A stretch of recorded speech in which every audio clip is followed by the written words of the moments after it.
Well, hello and welcome to the Cambridge East Community Forum. I'm Bill Handley, District Councillor for the villages of Over and Willingham and the lead Cabinet Member for Communities at South Cambridgeshire District Council. This forum is one of a series that we hold across the district to give an opportunity for information sharing, updates, and a chance to get to know the people who are helping to shape the new communities in the area. The forum is facilitated by South Cambridgeshire District Council, Cambridge City Council and their shared planning service, the Greater Cambridge Planning Service. We have an alternating chair and you're stuck with me tonight. Could I say to begin with that if we have any district or county councillors present, could I ask them to pop their name in the Q&A so we know you're here, and so more importantly you know, our audience can see that you're here, and together with the ward you represent. If you pop that in there, that would be very much appreciated. Now, some people have been engaged with the developments of the sites for a long time, but others are fairly new, so please be patient while I explain the process. We will welcome all questions and we'll do our very best to answer them. But if there are any that we can't answer, we will provide a written response on the forum website as soon as we can. It's important to note that these forums are not part of the planning process. And if you wish to engage in that, you should comment via the Greater Cambridge Planning Service website. We are recording this event, and it will be shared on the forum website for the benefit of those who can't be here this evening. So by staying here with us, we'll assume you're okay to be a part of that recording. We're going to hear presentations from the key developers and others associated with new communities in the Cambridge East area. We also have a range of panellists that support the planning infrastructure, such as planning and education, and they're here to respond to any questions on those particular subjects. We have Q&A sessions planned for the end of each presentation, the end of each development, and then we will have a general question and answer session at the end of the evening. And the plan is to finish by no later than 8 o'clock. So that our screens aren't too cluttered, we've asked presenters and panellists to keep their cameras off normally, except when they're presenting or answering questions and during the Q&A session at the end. But could I now ask that the presenters and panellists switch on their cameras briefly so that everyone can see who they are, just for 20 seconds. I'm not going to introduce everyone. I'm going to do that at the start of each presentation, but there they are. What a handsome bunch. Thanks, guys. When it comes to questions, could I ask that you please write your question using the Q&A function? If you find typing difficult or a real chore, then use the raise hand function if you prefer to speak. But I would ask that you keep your question brief so that we can get as many people as possible have the chance to participate. If you wish to make any comments, please do that by email to the address which we'll provide at the end. This is a Q&A event. We don't want we really discourage anyone making any speeches.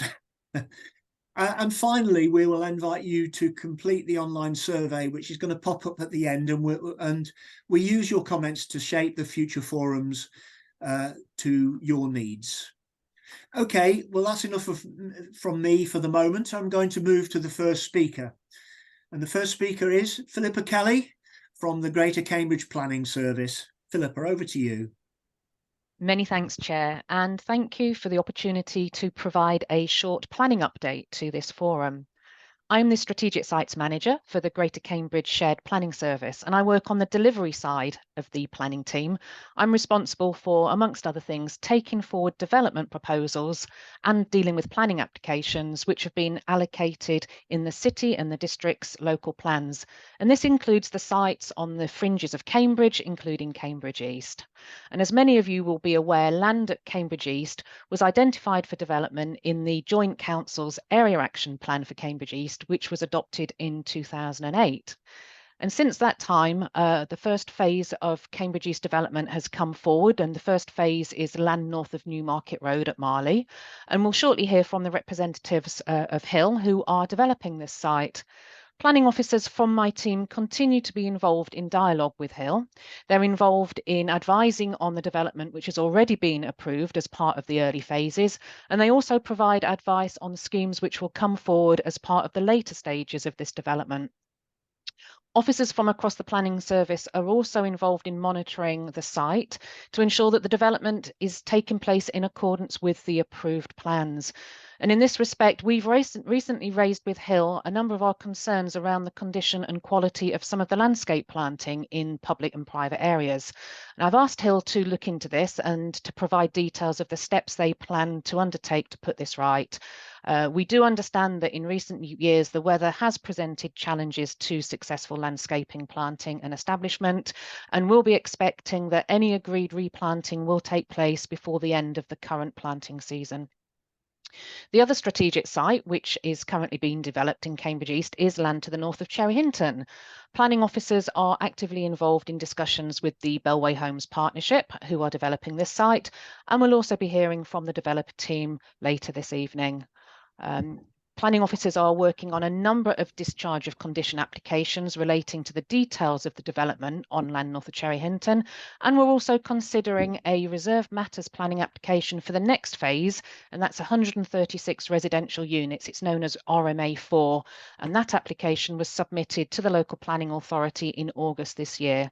Now, as a live planning application, Bellway will only be providing a brief update in respect of that particular phase, but we can arrange for the link on the planning application website to be shared on the forum website after this meeting, so that people can have the opportunity to view those proposals in more detail. I think this covers just about everything for now, but I am happy to take further questions at the end of the evening if people want to ask me anything more specific that hasn't been covered by the developer presentations. Thank you. Thank you, Philippa. I'm going to move straight on then to our next speaker, or speakers, and that's Henry James and Will Berry of Hill, who are going to give us updates on the Marleigh development. Over to you, Henry and Will. Thank you, Chair. Hi, I'm Will Berry. I'm a development surveyor at Hill and Hill Marshall. Hill Marshall being a joint venture between Hill Residential and Marshall. I'll just share my screen as I've got a presentation just to update you on phases 1 and 2 and the emerging phase 3 proposals. I'm sure that most of the people on the call are aware of Marleigh and its location. For those who aren't, it's on the north side of Newmarket Road, opposite Cambridge Airport, and as you can see from this plan, surrounding the park and ride on Newmarket Road. So hopefully that gives you an idea of sort of locational context. I'm not actually seeing anything on the screen at the moment. I hope I'm the only one. Did you have you got a presentation up? I do, yeah. Sorry, I'm not seeing it. I've got a blue line around it, which okay, I'll unshare and.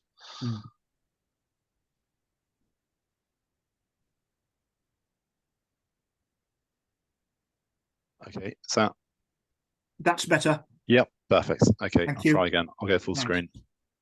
Okay, can you see the full screen now? Yeah, that looks good. Yep, perfect. Okay, thanks for highlighting that. So yeah, apologies. Yeah, you can see that the park and ride is this area here. So Marleigh sort of surrounds that and gives you a good idea of whereabouts in Newmarket Road it is. It's split into several planning phases. Phase 1 is the lightest shaded area, and the sales centre you'll see if you drive down Newmarket Road is currently in this location here. We've got the school, primary school in this location here, which is up and running. I think it opened in September. And then phase 2 is adjacent to phase 1 and is a slightly darker area. It's got more apartment blocks, and then heading west is the phase 3 site. In terms of build sequencing and its sort of progress, pretty much all of phase 1 up Marleigh Avenue is complete, and we're working around in sort of west to east direction in terms of building out those phases. So we're now sort of up to the copse, which is this area of open space, reasonably centrally, just above where you can see phase 1 written. So there's plenty being delivered, but also plenty more to come within phase 1. And we're also building out phase 2 in parallel with phase 1, and I'll show you some images of that shortly. So this is an aerial view taken this month, looking from the north of the site back down towards Newmarket Road and the airport. So you can see it's the east and towards the city is on the right hand side of the image, and then we're building out to the west, to the left of the image. And you can see here the primary school and playing fields, just to give you some context to where that is, and then the park and ride right in the top left hand corner there.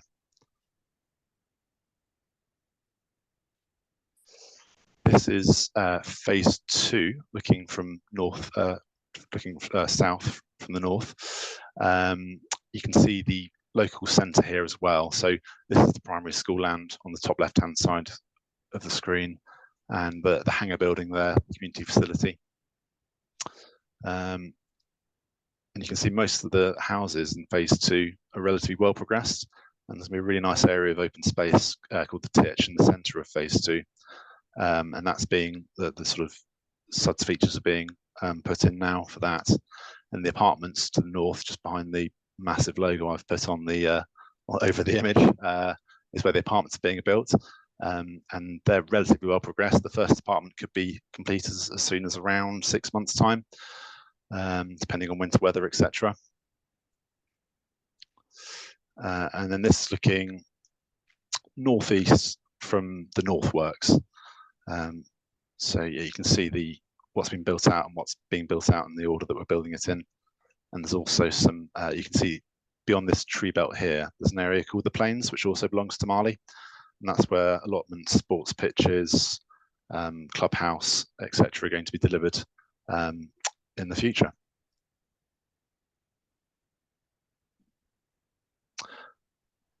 Moving on to phase 3. So phase 3 is the third and final phase of Marleigh. We've been engaging with the local planning authority over the last probably year or so, and had public consultation, in fact, on this. I think it was back in the springtime. And we're reasonably progressed now in terms of the planning application. The final numbers looking likely to be around 423 dwellings that form part of phase 3.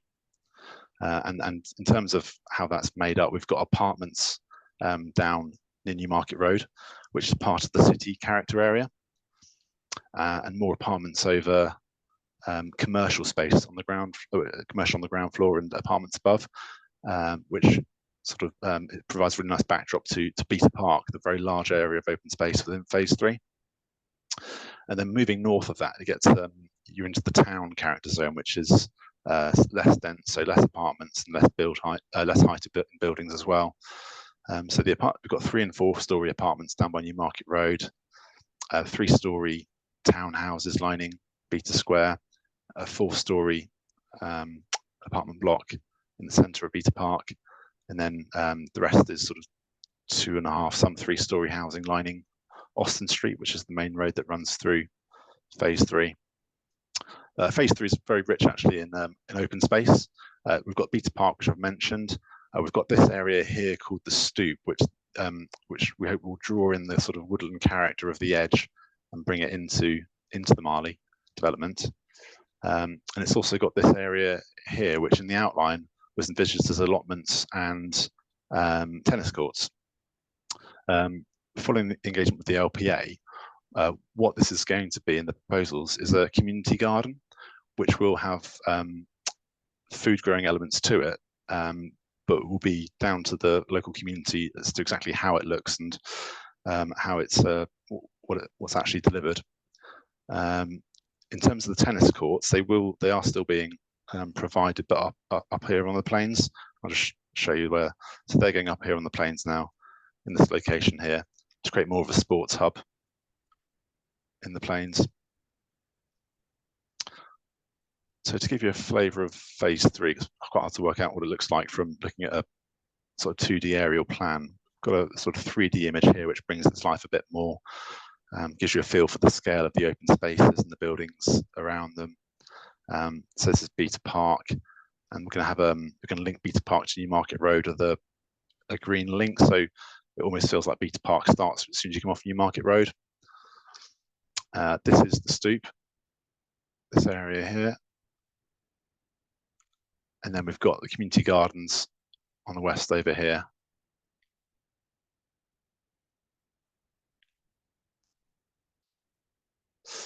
And then we've got some CGIs again just to help to bring it to life. This is the stoop looking sort of from the centre of the scheme from Austin Street out west towards the woodland edge.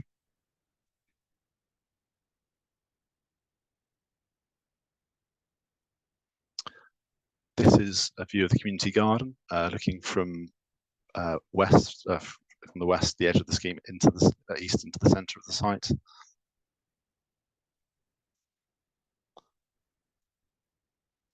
And then finally, Beta Park, looking from the east to the west, and this is Austin blocking as providing the backdrop to Beta Park there, and that will have commercial at the ground level with apartments above it.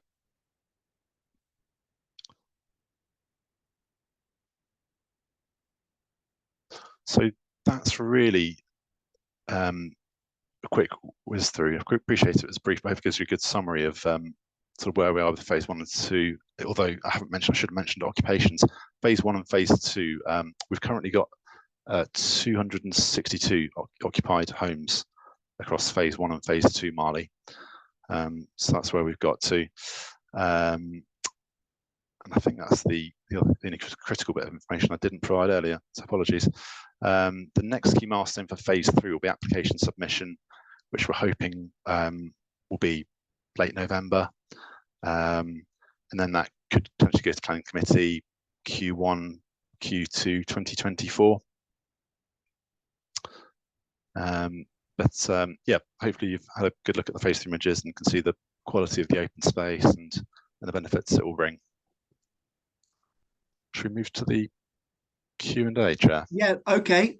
Thank you, Will, very much. Yes, I invite any questions now.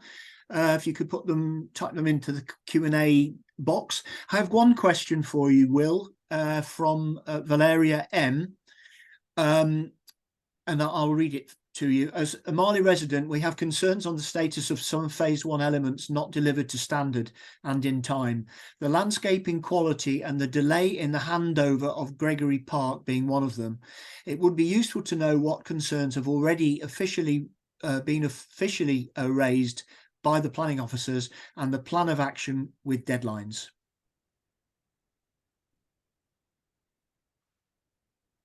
The key thing really is the amount of plants and trees that have died. That's the big one. And obviously we did have a really hot summer, as Phillipa alluded to earlier, which didn't help. But yeah, we appreciate that there's been a significant number of trees and plants that have perished. But now we're in the planting season. They will all be replanted. Excellent. Second question, what has happened to the fountain feature in the Marleigh Community Square? Why hasn't it been turned on this year at all? And when can we expect it to be working again? I'm not sure my colleague Henry knows the answer to that. I'll just quickly introduce myself, Chair. So Henry James, Development Manager at Hill, representing Hill Marshall. I'll be honest, I don't know the answer to that question about the fountain. It's not something I've seen raised before. So if we sort of, as we've done in previous meetings, if we can take that one away, please, and we'll aim to get your response back as quickly as possible. If we can take the details of the person who asked it as well, so we can make sure that. Yes, I see that I'm reading that Louise is onto that already, Louise Lord. So Thank you. That'll be recorded. Another question: there's a serious issue with subcontractors parking in areas where there are no subcontractor parking signs in place.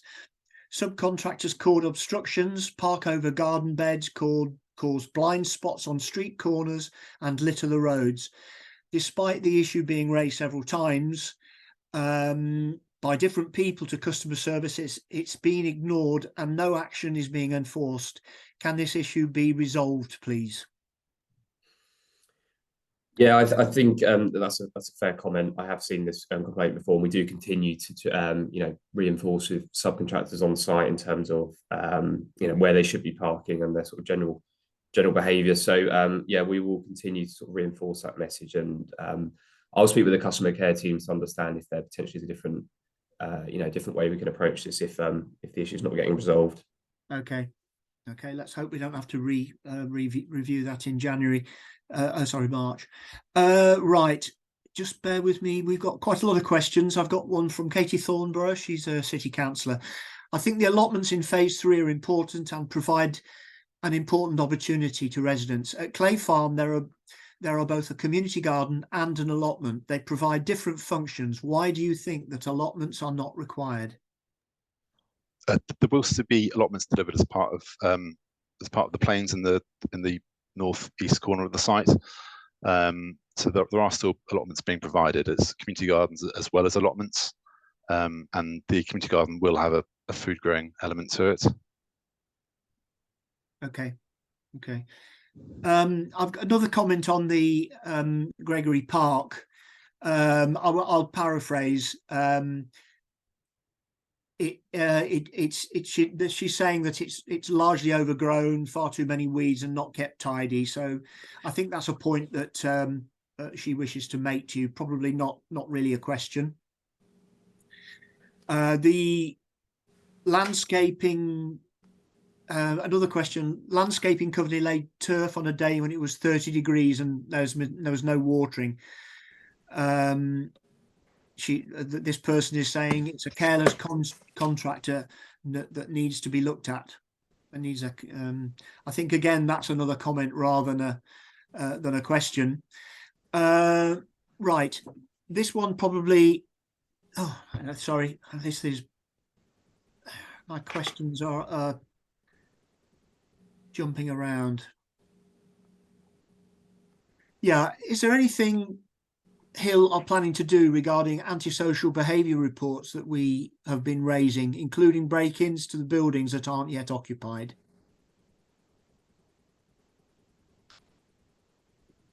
I mean, I can take that one, or Phillipa, would you potentially want to take that question?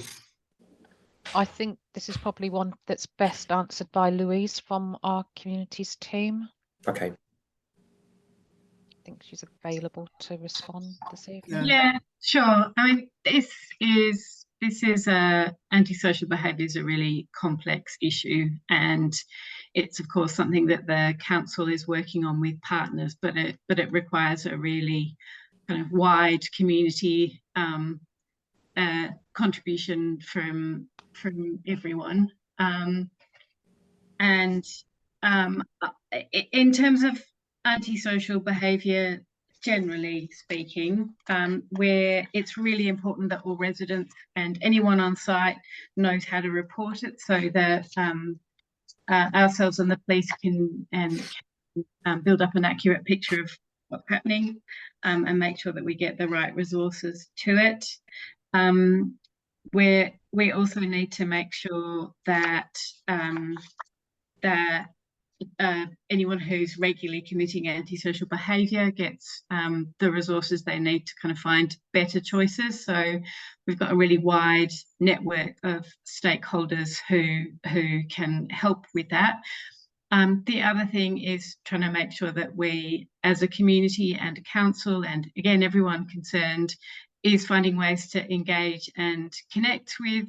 It tends to be young people quite often who are kind of contributors to antisocial behaviour, and it can be for a wide range of issues, but it really needs some volunteer input to help with activities, which we're in the process of trying to get off the ground.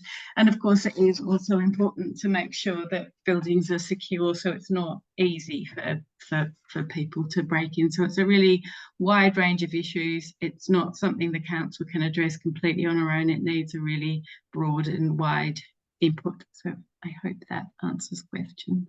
Thank you, Louise. Whilst we're on the antisocial behaviour thing, there's a comment on here that the people are actually driving on bike paths, because you could perhaps make a note of that as well. A question from Karen: when will the football field be open? These are governed by the Section 106 document. So there's various triggers for when the open spaces are delivered.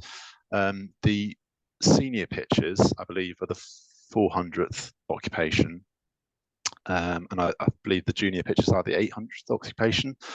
So we're currently at 262. So it'll be before we get to the 400th. And yeah, you're probably keen to know when we're going to get to 400. But the honest answer is we don't know. If you were to, you could probably make a reasonably educated guess if you took our sort of occupation rate to date and applied that forward. So I think we've been selling for approximately occupying for about two years, I think. Sorry, Henry, go on. Yeah, happy to jump in and Will, because that's fair on this one. In terms of the adult pitches, as Will correctly says, 400 occupations. The works for these are already underway, sort of setting out the groundworks on the planes. I think I'm right in saying that then you'll see from sort of springtime onwards the sort of seeding of this area. So that will start to develop next year. So I would have to check, but I suspect that, with a good sort of full year from spring, they might be getting towards a state of use, perhaps towards the end of next year. I would potentially need to just check that and come back to you, but they are definitely in motion, because we need to get the works moving now to hit that 400 occupation trigger. Okay, thank you. Right, can I just remind people who are putting comments in the Q&A that this is for questions. If you've got any comments, please put them, relay them via email. I think we've covered off the antisocial behaviour, so I'll move on. Right, will a dedicated GP surgery be built for the new housing north of and around the airport? So I'd probably say that's not for us to answer that one, given it's a question outside the site. Maybe Phillipa? Yeah, I can come in there and answer that one. So as part of the delivery of the land north of Cherry Hinton and the Marleigh developments, the agreed way forward with the Health Trust at that time was for contributions to go towards the expansion of existing healthcare practices within the area. But that's not to say that when the wider Cambridge Airport site does come forward for redevelopment as part of the wider Cambridge East development, we wouldn't be looking for on-site provision of healthcare facilities as part of that development. So in answer to the original question, there's no on-site provision to be provided as part of the Marleigh development. That wasn't secured as part of the Section 106 contributions. That went towards expansion of facilities in the wider area. I'll just add, Phillipa, I think from memory, there's you're absolutely right. Obviously, we're not delivering it on site, but I think we've paid a sort of base contribution of £200,000 plus indexation, probably maybe half a year ago or something like that, which was was secured in the 106 as our kind of off-site mitigation, if you like, for that. Okay. There's a question. I'm going to ask a couple more, and then we might have to defer some questions till the end to keep us on time. But there's a couple of questions on the co-op. Any news on a co-op?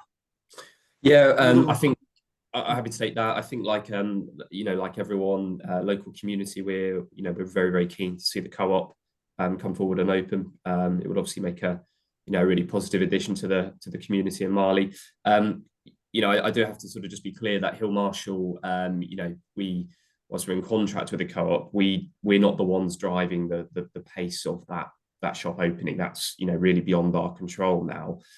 However, what we are doing is, you know, we're in constant dialogue with the co-op to sort of see how we can assist and support them in terms of, you know, bringing that as forward as quickly as possible. So we're hoping we might see, you know, good news on that towards the end of this year or early next year. But as I said, and I appreciate it might not be a helpful answer to people, we're not fully in control of that.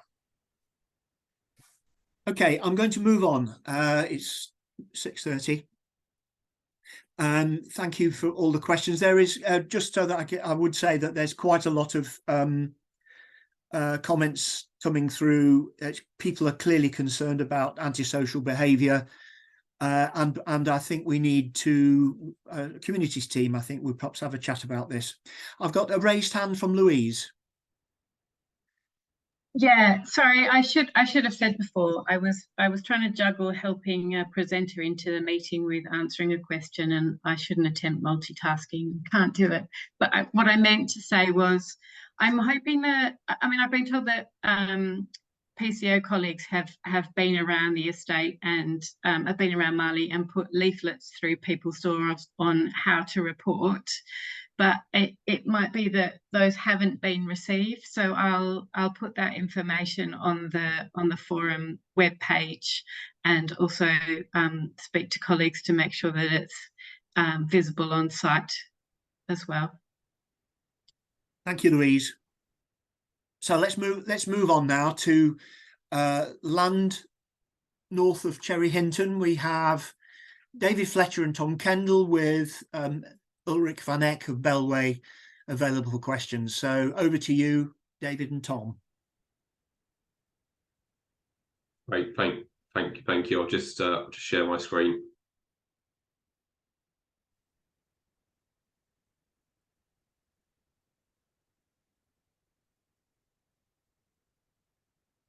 Hopefully that's come up okay.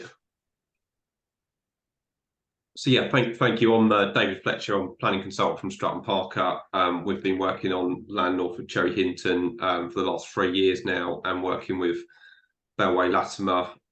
So we've got Ulrich Van Eck here, who's project director, on hand to answer questions. I'm just going to give a brief overview update on the project today, and then I'm excited to hand over to Tom Kendall from Wayward, who has just been appointed as our lead artist on the project. So I think hopefully a lot of people probably know where the site is already, but just to confirm, we're on the south-east side of Cambridge Airport, to the south of Teversham, and to the north of Cherry Hinton, as highlighted in red on this plan. This is an illustrative master plan of the site, which was included within our approved site-wide design code, which was approved at the back end of last year. And I've just highlighted on this plan just two key elements that we're going to talk through today, which Phillipa Kelly mentioned in the introduction. We've got a current application, which we called RMA4, which is for 136 dwellings and is on the far west side of the site, just to the north of Coldham's Lane, adjacent to the airport. And I've also highlighted the proposed temporary community facility building, just to give a little bit more context on that. This area of the site where my mouse is, this is where our phase 1 is. We're currently on site constructing both our sales and marketing arena and our phase 1 development. We've made some really good progress on that in the last few months, and we're very shortly in a position to actually launch sales from the site. So that's really exciting from our perspective. And then just to give a bit of an overview in terms of our RMA4 application. So it was submitted to the Shared Planning Service in September 2023. It's currently out for statutory consultation. As mentioned, it's a scheme for 136 dwellings on the far west side of the development. So it's the opposite side to where we've already got consent for. It includes the first phase within the development to include provision for 9 custom build units, which are situated just to the north side of the primary street where my mouse is located. It's not an area of the site which is identified for extensive public open space, which we've already secured as part of our infrastructure application, but it does include quite a nice pocket park along with a green link alongside the west boundary of the development, which will provide a pedestrian access onto Coldham's Lane between our proposed new development and the recently built Western Home scheme. This is just a 3D image of the application, just to give a bit more context. We've tried to go over sort of quite a good sort of statement building here, which sort of fronts Coldham's Lane, but also fronts the primary road into the site. And again, these are our custom build units in this location. I won't talk through these in any detail, but again, these are just some CGIs that we've put together for the scheme, and I'll hand over now to Tom to talk you through public art. Hi everybody, thanks David. If I can just give a little nod when to change slides, that would be awesome. So yeah, change slide please. So my name's Tom and I run Wayward, and we're a landscape art and architecture practice, collective of designers, artists and urban growers. A lot of our projects explore the creative use of public land and meanwhile spaces with the aim to transform a lot of these sites into immersive, large-scale, design-driven spaces that explore the very powerful relationship between people and plants. The project, I thought I'd show you a couple of projects just to kind of introduce us so that everybody knows who we are. So this first one is an orchard. This was our very first project, kind of very core to who we are. There was 80 different fruit trees in this. It was a series of beautiful garden sheds, each of which contained a different sort of occupation, from a greenhouse to a fish pond. We collaborated with a host of other artists and designers to help design and build this community garden. And it was built with over 200 local volunteers that we all taught different sorts of construction and gardening skills for a whole summer. Then this whole project had a really beautiful legacy where it was given out to a series of local gardens nearby and created 10 new micro orchards. So a lot of our projects have this very strong community focus where we very much engage and design with people, but also trying to really draw out the narrative of a site. Next slide, please. So the next project you should hopefully see is called Bearwood. It's called Grow, Grow, Grow Your Boat, and is based down in Waterlooville near Portsmouth. This particular project we thought we'd show because it highlights a lot of our, I guess, our ethos towards public art. With this particular site, we wanted to draw out the history of the nautical forest that used to exist on this site, where they used to force grow trees into the shapes that they would need for boats. So a big part of this project, as you can sort of see on the right-hand side, is this beautiful form of the forms were taken from the HMS Victory that was built out of all the timbers grown on this site in the 17th century. So the idea of this project was to force grow trees into the shape of this boat, but at the same time, we don't believe that public art should end up being just a purely sculptural object that's left on site. We want spaces to be active, to be engaged with, to be immersive. We want a place that people can come to continuously again and again, always gaining something new every time they come. So with this particular project, we embedded this more sculptural object into the heart of a park and surrounded it with a boat pond. And then we also created a series of model boat workshops that we'll be doing with people when the pond is built, so that we can keep this relationship going with the local community.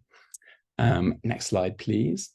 So this sort of approach to public artwork, where we really want to make sure that it isn't just sculpture and landscape, but fully integrated, is really core to our ethos. And so with this in mind, we wanted to explore a topic for this development that will grow with the community as an entirely new community, sort of designed with biodiversity, sustainability, innovation and play as these sort of big driving forces behind the landscape.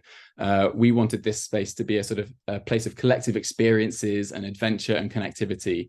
And so we kind of asked ourselves how Springstead Village and this area could capture a lot of the beauty of the surrounding area, as well as gain some of these qualities and accumulated character that you get from older villages and more established landscapes, and how we can then give this connection with nature and history to the community.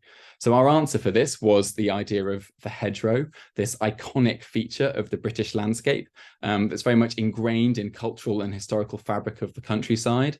The significance of hedgerows extends far sort of beyond their ecological value.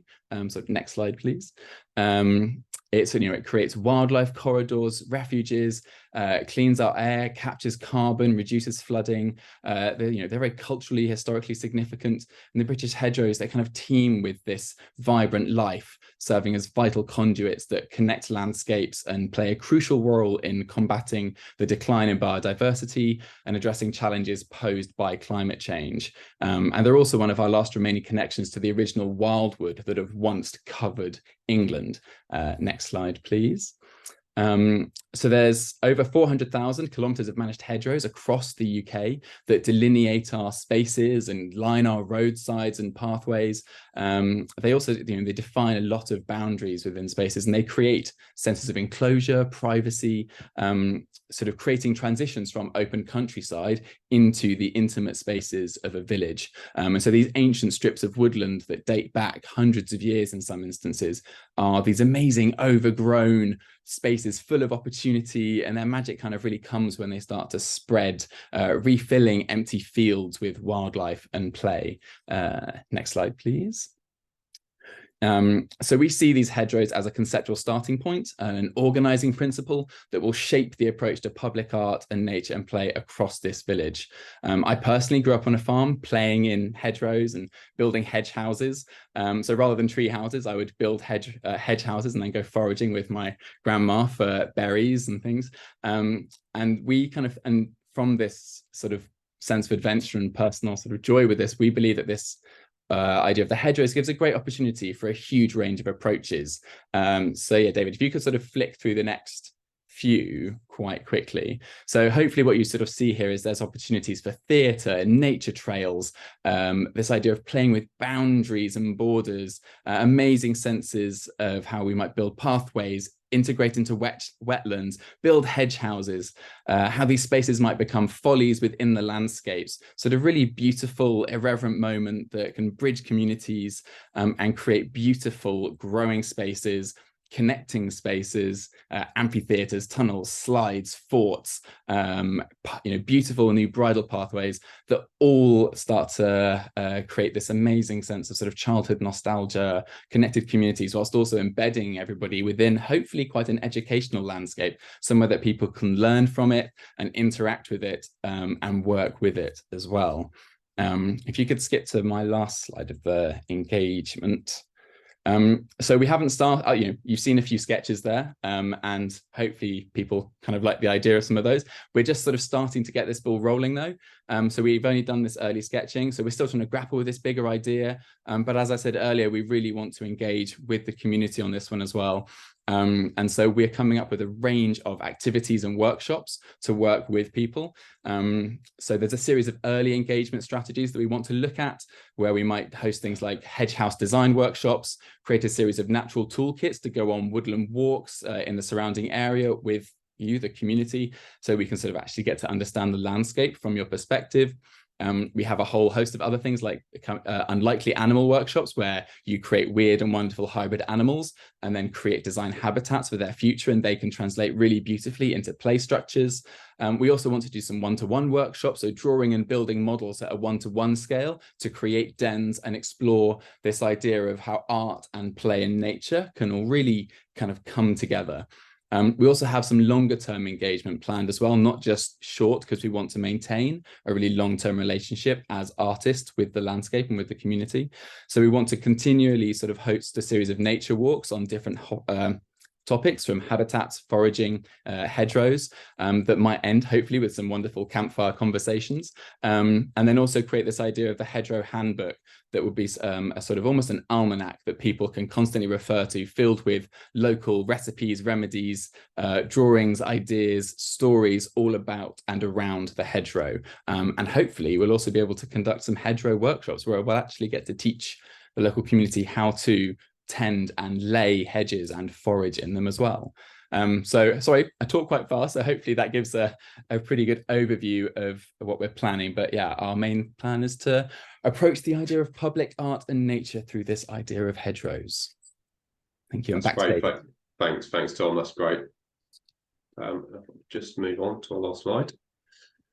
So yeah, just to finish up the presentation, we're just sharing one again, very initial idea around our temporary community facility. I mean, as you can see from this sketch plan, this is really first proposals from our perspective, and this links back to the illustrative master plan I showed earlier. But just to give context, the roundabout as shown on this plan is the roundabout between Cherry Hinton Road, Gazelle Way, and Airport Way. The attenuation basins are the ones that we've recently constructed, fronting Cherry Hinton Road, and then we've got our sales and marketing arena here. So we're suggesting this location for our temporary community facility, so that it's delivered right in the first phase of the development and early on.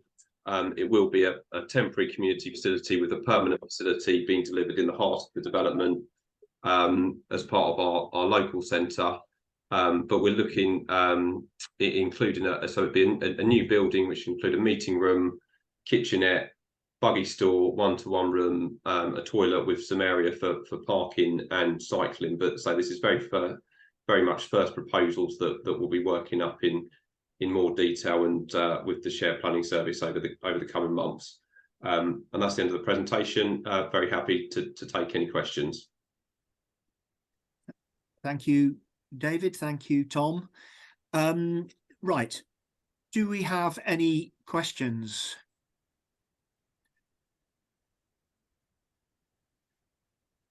Whilst people are writing down their questions, perhaps I could just say that on the previous presentation by Hill, a number of issues have been raised, a lot of repeat issues or questions, comments have been repeated on antisocial behaviour and some aspects of Hill, the contractor's work and so on. We will come back to it at the end, just because they've moved into the answered comment, the answered part of the Zoom. That's just the Zoom functionality. It doesn't mean we are writing them off. Okay. So right, I don't have any questions for you, Tom and David. Maybe we'll get some we can come back to at the end. So we can move on. And thank you very much, both. And we'll move on to the next part of the evening. Perfect. Thank you. Okay. So we move on now to Cambridge East, and we hope we have. I know that she's had some problems getting online, but Rhiannon Padley of Marshals, are you there?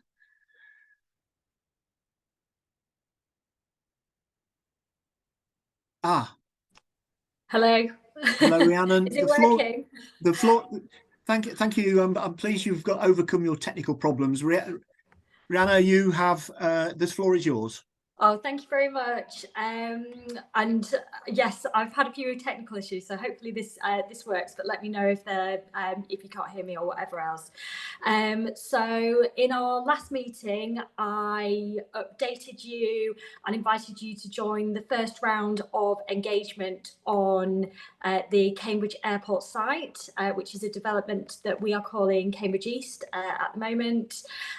So this is for the whole of the airport site. As part of that engagement, which was a number of workshops in the local area and 4 public engagement sessions, we had over 260 people that took part. The feedback was focused mainly on the approach that we'd be taking and also considerations around what the future development could look like. There was a number of themes that came out from that, so I was going to give you an update on those, and then if you've got any questions, do let me know. So the top themes were around ambitions on transport, so how we could reimagine public transport to support the local community and actually wider that Cambridgeshire community as well, who are trying to get into Cambridge as well. So that was bus links, links to Adam Brooks from kind of Abbey and kind of through the site, as well as, you know, is there potential for a new rail line, that type of thing, and actually what do local people want to see. Sustainability was another theme that came up very strongly from our first engagement. Water was a big area of questioning. Obviously, the government are doing some wider work on that through the Cambridge Task Force now, but you know, it's something that we need to consider as we move through this process. Another theme in sustainability was green spaces and having shaded areas and areas for the community, and actually what you could do in that green space as well. So one of the things that came through quite strongly was food production. And, you know, community gardens, the growing of local food, and actually having local shops within the development in which you can you know, you don't need a car to get to, so you can shop locally as well.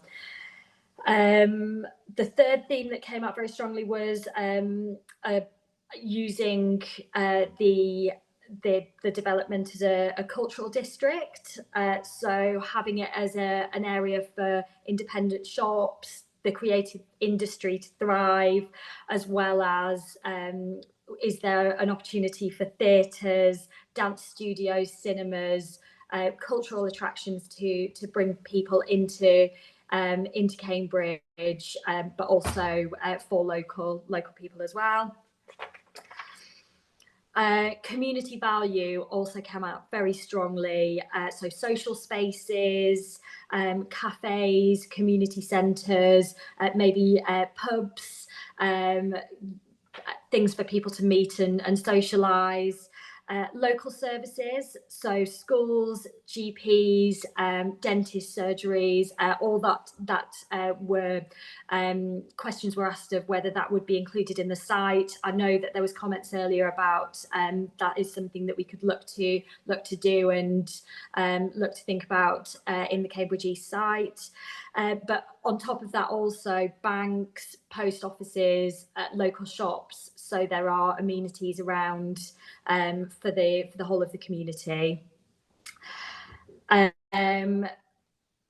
I've kind of stressed, so that they were the main themes that came out. There is more engagement that we are hoping to do on the site. This is very much the first round of engagement. We are going to look to widen. So this first round of engagement was very much in the communities around the Marshall site. We're hoping to widen that out over the city and actually over Cambridgeshire, you know, in the coming months and over the next year to really get a sense of and bring everybody's views in before we start the planning process. So we're very much in the early stages still. There'll be more to say on this in the future, and I look forward to keeping you all updated. One thing that I would like to leave you with as well, so the website is still live, and it's www.cambridgeeast.com. There is still opportunity now to feed in, and that will be open throughout this process. So if you have got any thoughts that you would like to feed into this process, please do, and I'd urge you to have a look at that. There's more information there as well. Thank you.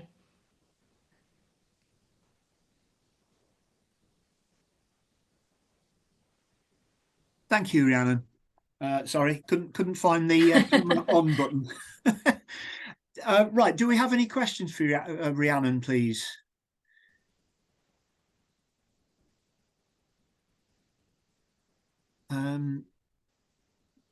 Right, I have one question here. I'm just going to read this. No, it's not really a question, it's a comment. It's one question here. How many residential properties are planned to be built on the airport site? So I think from it's the interim local plan or the draft local plan, what came out of that was 7,000 households and 9,000 jobs. So I think that's kind of what we're looking at the moment. Okay, thank you. And there's a comment, can the link be put into the chat? Is that presumably, was that your link, or was that, I wonder if that was... Is that the website? I'm happy think, to put that into the chat. Yeah. Yeah, please. I'll do that in a minute. That's the question. Yeah. Yeah. Just bear with me while I scroll down. Oh yeah, that's now appeared. And another question. When the person says, I may have missed this, but can you tell us when the plans regarding the airport are due to start? The planning process is that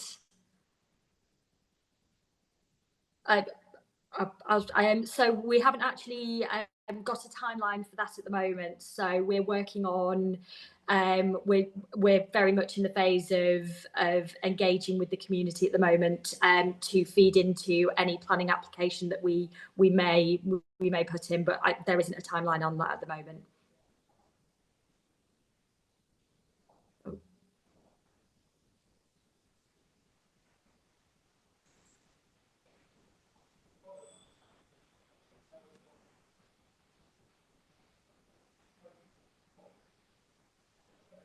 Oh, sorry, I'm having problems with the internet. Can you hear and see me?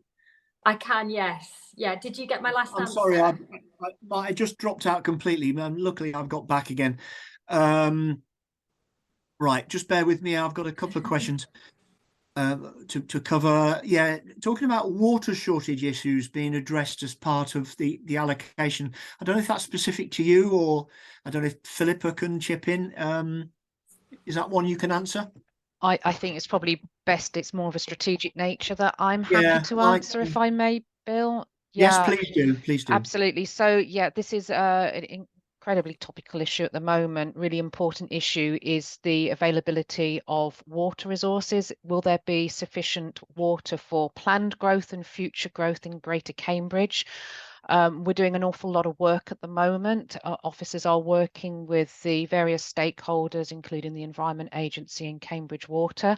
We're also working at a national level. There's quite high-level meetings that the Director of Planning, Stephen Kelly, is attending. There's a water scarcity group that's been set up now.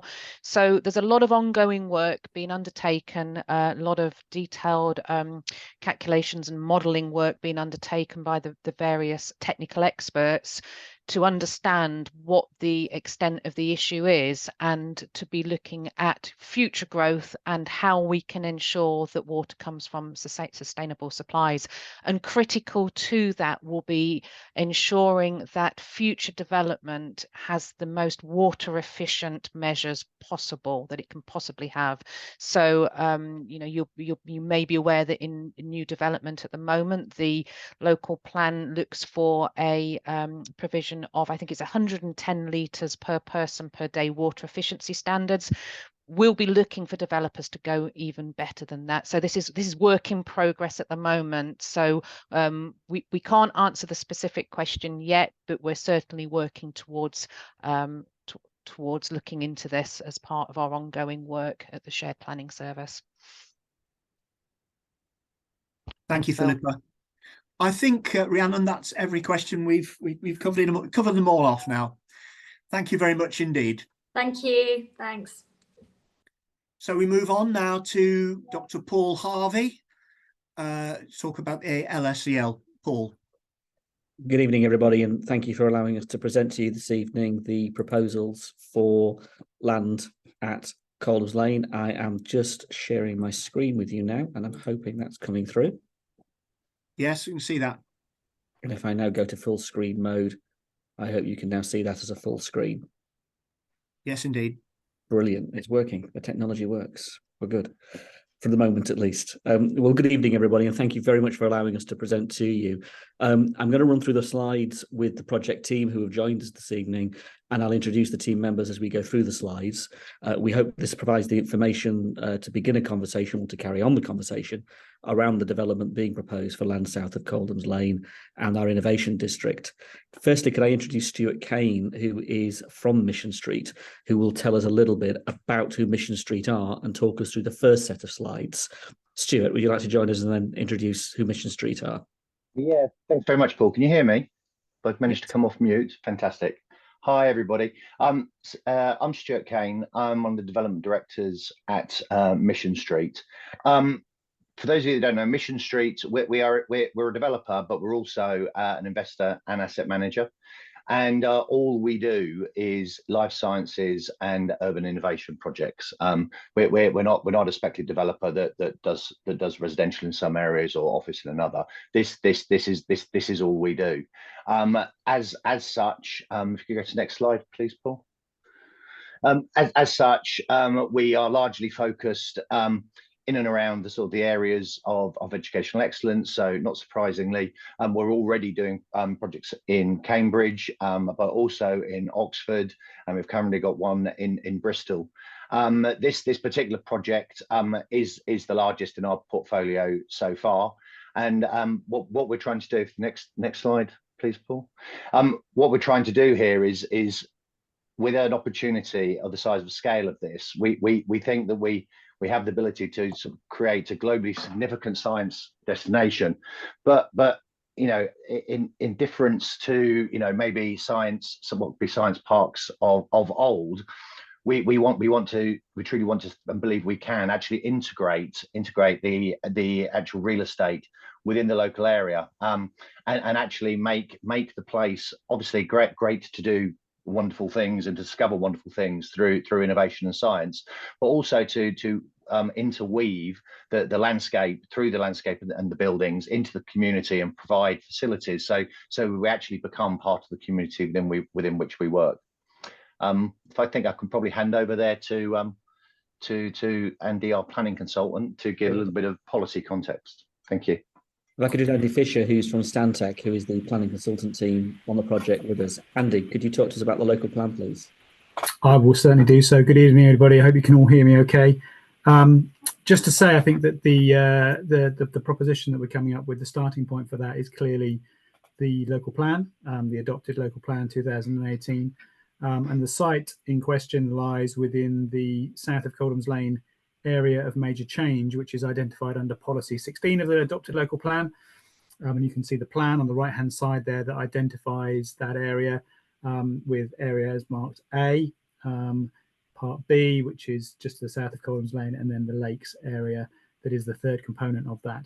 And that's very much been guiding our proposals. We're bringing forward a scheme that will address all three elements of the site as part of a master plan for the area as a whole, which we are required to provide through that policy, and will deliver for the whole of that area of change, including a creation of a new country park alongside appropriate commercial uses within the areas marked A on that plan, which hopefully you can see. And critically, obviously, as part of that bringing forward of a new country park proposition as part of the wider development, will be the balance between access, ecological enhancement, and indeed remediation, and the balance of those three components effectively is what is required through the policy on the area south of Coldham's Lane. Come with the next slide, please, Paul. So we've been undertaking a significant amount of public engagement since we began the process back in March. We've held now 3 exhibitions, 3 different events. We've reached out to nearly 30 local groups, local individuals and organisations across the period of the past 5 months. The drop-in event we held in March, the first public exhibition we held in June, and now the public exhibition we held just literally this last weekend, have had over 300 people attend our exhibitions and our events. We've met with local councillors and county councillors so far. We've met regularly with city council and officers. We've reached out to groups such as the Cherry Hinton Residents Association, presenting at their AGM. In terms of the actual material, we put out invitations to attend our events to over 2,500 people. And we've written back and will be writing back to continue our engagement with further engagement events as the process continues. The engagement process will continue both as it is now pre-submission, but will also continue post-submission. We've also reached out to the Combined Authority and all the various other authorities that we should reach out to, such as presenting to you this evening at the Cambridge East Forum.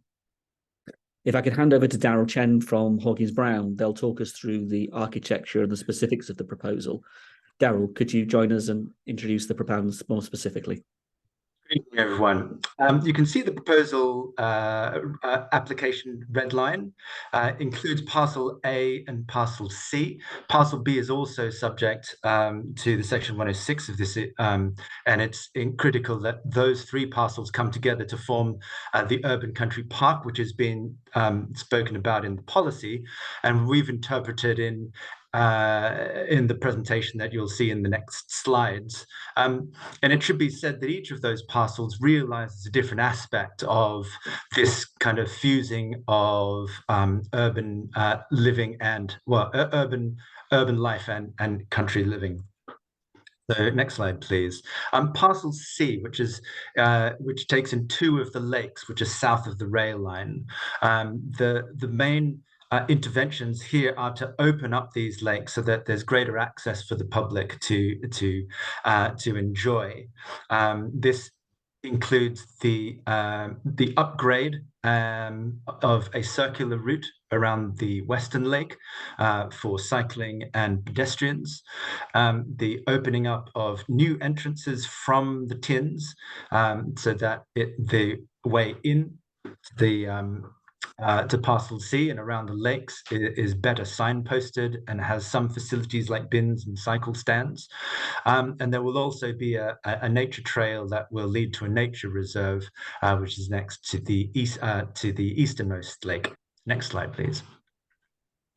Parcel B is the site of the three that has the highest ecological value, and as such, we are preserving and enhancing the biodiversity that happens on these sites through such interventions that can be seen on the illustration on the left, which are kind of earth berms to foster the flourishing of invertebrates.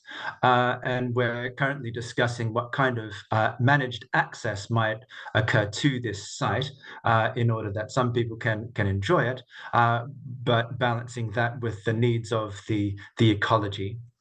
Next slide, please. And so the remainder of the slides I have, and the majority of our attention, although the other sites are important, has been on the parcel A, which we're describing as an urban landscape, not least because 70% of the site remains unbuilt, and of the open space, which is between buildings, 60% will be publicly accessible. So we really thought that the intervention here is not an urban proposition per se, but one which is informed very heavily by landscape and by public access to it in the spirit of an urban country park. Next slide, please. So I hope that the slides that follow give you a sense that the building, not only have the buildings been well considered, and we're trying our best to make those sustainable and of quality materials that look attractive, but that the landscape as places that surrounding communities and the community of people that will be working here will enjoy is as much a part of the character, and it's really the fusing of buildings and landscape coming together to make the place, which we think is quite special. The landscape environments that we're creating are numerous in character. From the top left illustration, you can see which is a key entrance from Coldham's Lane. This is the view as though you were standing on Coldham's Lane looking southward into the site with the amenity building that we're calling the Mixer in the distance with that strange spire, but a kind of entrance sort of forecourt off of Coldham's Lane, which provides a space of respite and transition into our development. The top right is a playable landscape along Kathleen Elliott Way. We've set buildings back from the edge of Kathleen Elliott Way, some 30 to 40 meters, in order to provide what is essentially a linear park that will be landscaped to provide play opportunities for biodiversity, and also importantly for attenuation of groundwater. And we're achieving groundwater greenfield runoff rates because we're concerned that we shouldn't be delivering too much water into the local sewage system. The bottom left and bottom right show two views of the tins that we will be enhancing as in the part that falls within our site ownership. And by enhance, meaning the kind of the setting of that will make it more like you're arriving or cycling through a destination place on your way commuting along that. The views are opened up from it, and seating in informal play areas and places to enjoy are adjacent to it in order to make that a more attractive and overlooked route. Next slide, please. So 3 further aspects of the landscape in these bottom 3 images, which talk as well to the amenity that we're providing for different kinds of play. The bottom left being a multi-use games area, which is at the eastern end of our site, again, between the building that we're proposing, the 2-story building that we're proposing, and the tins. And we know that it's this kind of sort of more purposeful play, which allows for different kinds of age people to enjoy, as well as people who work here. And we hope that this is a wonderfully attractive place for people to work as well. I think if it's an attractive place for all people, then it will be an attractive place for people to work. The middle bottom is an area of designated play on the site at the end of Kathleen Elliott Way, where Prison Park is currently situated, which is a fenced off area of equipped play. We are providing equipped play of the same area in that same location, and it is adjacent to further informal opportunities for play. Whilst it's important that there's kind of a dedicated place for it, actually our attitude towards the whole site is that there are opportunities throughout the development for different kinds of play for all kinds of people, including adults. Who doesn't like to have a swing when no one's looking?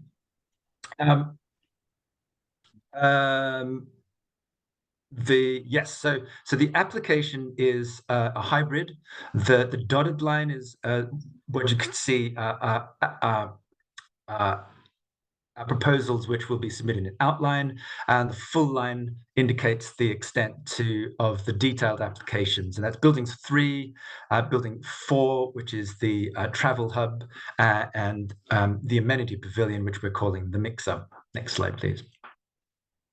To give a sense of where we are with those proposals, this is an image of building 3, which will be a research and innovation building, a building that is treated in a way, again, to blend it with the landscape. I mean, in a way, you can't hide a building of this size, but I think what we've attempted to do is bring the ground floor of that away from the building, to extend the ground floor into the landscape, to create a zone in which there's more interface with the public realm, and that veranda space at the ground floor of the building is a place of lobby, events, welcome, of informal sitting, and inviting people to look at what is actually happening inside the buildings. The materiality of the buildings references the roughness of the chalk quarries, and it's this kind of roughness of surface that we think is a more interesting and a more attractive kind of way of treating something, and more which is in tandem with the treatment of the landscape, which is highly naturalistic and not what we see in a lot of science parks that are coming forward. I think overall we do want to create a place that is inspiring for people to work, and one that is curious and invites engagement. Next slide, please. So the travel hub contains multi-story car parking, electric vehicle charge points, and more than 900 cycle spaces.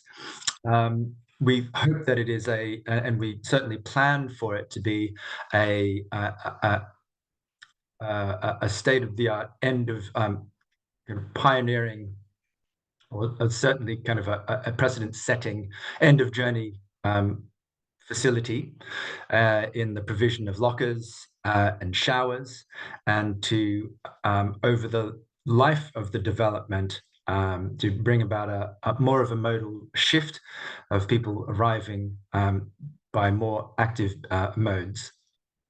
The edge of the development, the edge of that building is also clad in a framework which will be providing affordable and SME workspace, and we hope that would activate this main central area, which you can see in this illustration.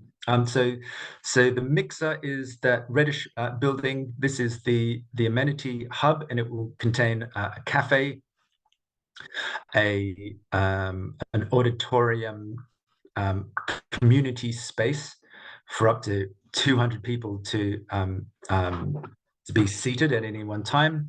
And there's a roof terrace also, which is above of that. It's here that we hope that there'll be a program of community-led events, and the cafe and the roof terrace will be kind of publicly accessible in hours of operation. Overall, we hope this development is something that this building is something which kind of embodies the soul of the development, where people do in fact mix, a real meeting point between the community and people who are on site, and a showcase of sustainable materials, the steel being recycled from another one of Mission Street's projects, and clad in hempcrete, which is a bio-based material with really some fantastic insulation and carbon credentials behind it. Next slide, please. So one of this last series of slides, this is a detailed view now looking along Kathleen Elliott Way, looking south, with the houses along Kathleen Elliott Way on the left, and our proposed research and laboratory buildings on the right. Our red line is right over to the left, but actually the perceived space, which is part and integrated with the community, really reaches into our site, and it's our hope that gets I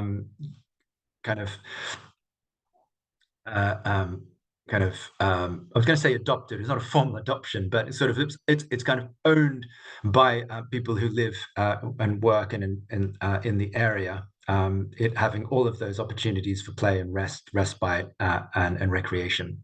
Next slide. This is a view from the tins as you approach the site from the east, looking west. That abstracted spire of the mixer in the distance as a landmark to mark the place destination.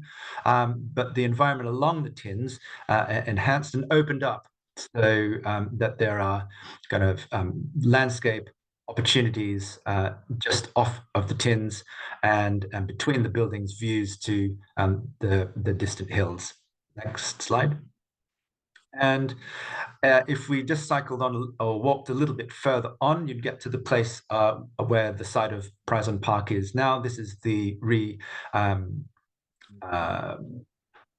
re-provided equipped play, and a sense that this whole development is not a kind of a series of tarmacs and paving between buildings, but buildings set within a park, and this site set within that wider urban country park. We hope that the landscape and the buildings together form a kind of distinctive character that'll be attractive and something that people will grow to like over time. Thank you. Thank you, Darryl. If I can hand over to Chris Callaway from Paul Basham Associates, who are our transport advisors, who's going to talk us through the sustainable travel options and the work that's being done on the travel. Hi there, hopefully you can hear me. Hi, I am Chris Callaway from Paul Basham Associates, working as part of the transport planning team. I'm going to be speaking to you about the transport strategy, which has been developed to provide a bespoke transport strategy to take advantage of the unique opportunity of the site, located adjacent to the tins, in particular to promote active travel to and from the site. As Darryl mentioned, currently the site is closed off to the general public, and the scheme looks to open that up to the surroundings and to provide pro-mobility to the general public. with the travel hub located at the heart of the development, right in close proximity to the tins to encourage walking, cycling, micromobility to the site. The transport strategy has been developed through extensive consultation with Cambridge Highways, as well as planners, GCP, park and ride operators, the micromobility, CAM cycles, as well as public consultation, and also the Cambridge Public Right of Way officers, as well as that the transport strategy has been developed with data on how, where, and when people are likely to travel to the site. This has allowed the transport strategy to target measures to encourage sustainable travel to the site via walking, cycling, micromobility, and dedicated privately funded shuttle service. This is allowing for people travelling from outside or the peripherals of Cambridge to be intersected from various park and rides without having to travel into central Cambridge. In addition, as you can see on the slide, the car parking provision is one of the lowest ratios in Cambridge, with a high number of cycle parking provided in the travel hub and also throughout individual buildings. The transport strategy in particular has been developed through liaison with Cambridge Highway officers, with the agreement on the principles of reducing the car driver mode share over time as the development is built out and measures are implemented, and through the monitoring managing strategy, as well as other GCP schemes coming forward. Again, there's going to be further technical details outlined within the transport strategy and the ES, which will be part of the planning application. And just for clarity, the ES is the environmental statement. Yes, thanks, Paul. Thank you. Thank you very much, Chris. That's much appreciated. If I can now hand back to Stewart to talk through some of the benefits of the site before we're very happy to take and work through the questions, which I can see have been coming into the Q&A. Yeah, thanks, Paul. Just to try and pull all that together, I guess through a mixture of things, mixture of drivers. First of all, the policy setting out requirements for bringing these sites, which currently have no access at all, apart from for the fishing club for Parcel C, back into public access and public use. So there's key policy drivers here. But there's also key drivers from our vision. But also, Paul talked about the three key engagement sort of workshops and exhibitions we had. We've sort of developed the scheme to pull together. So I've been asked to start my video. Sorry. There we go. Some of the key benefits. It's not all of them by any stretch of imagination. The one we haven't really talked about, but I think sort of is the starting point, is the particularly Parcel A is an old landfill site. With the landfill site comes all sorts of potential public health risks, with rain leaching through the landfill into the chalk, with potential to get into the water system. So the status quo just means if nothing happens about that, then the risks remain. Development is the opportunity that comes along to actually clear this up and actually to significantly decrease any risk to public health by actually remediating the landfill site. And we've been working now for sort of 6 to 7 months with the Environment Agency and are currently doing more testing, more site investigations to properly understand what's there and therefore what the strategies are, both in terms of remediation and then to ensure that we can actually build this safely. We've already talked a lot about the country park and in effect it's over 80 acres of green space that, as things currently stand, it almost has zero access that will be opened up through this. There's obviously the jobs that will be created.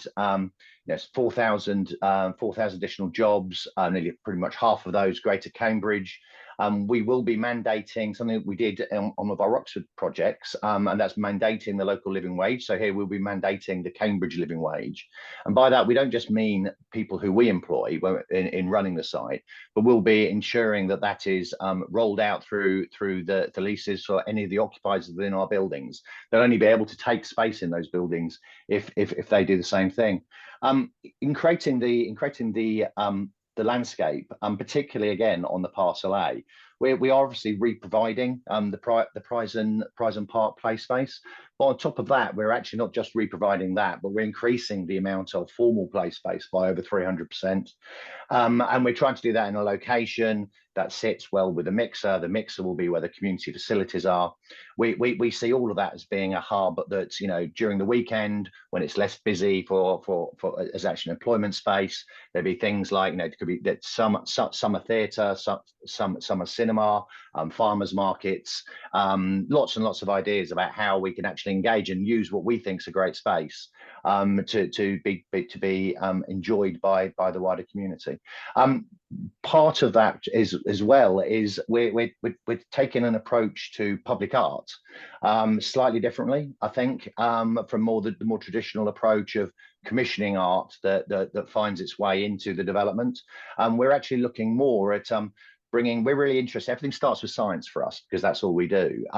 But to trying to link science and art, and therefore we're looking at having basically an on-site artist in residence, and that's a permanent thing. And we're developing the ideas with officers, the public arts officers at the moment, but have a rolling program of artists in residence that would then be both commissioned to do science influenced art, but also to combine the artistic programs with our educational outreach programs, and as well as targeting local schools. There's also lots of particularly arts-based programs that are actually beneficial for the whole of the wider community and for all ages. Anyway, I could keep going on. It's a big site, there's lots of benefits, but on that I'll hand back to Paul and look forward to receiving your questions. Thank you. Thank you, Stewart. So that's the presentation this evening, and thank you very much for giving us the opportunity to talk to you. I'm very happy to take any questions. I'll stop sharing the slides now and go back to the main screen. Thank you, Paul, and thank you to your team. Thanks to your team. Okay, we have a number of questions. I'm going to start with one from Salim, who asks, why is it on Mission Street's website, the October exhibition boards pack has excluded those that were shown at the St Andrew's Church exhibition last Saturday, which showed the height of buildings, distances from residential property, so on, and the scale of the proposed buildings.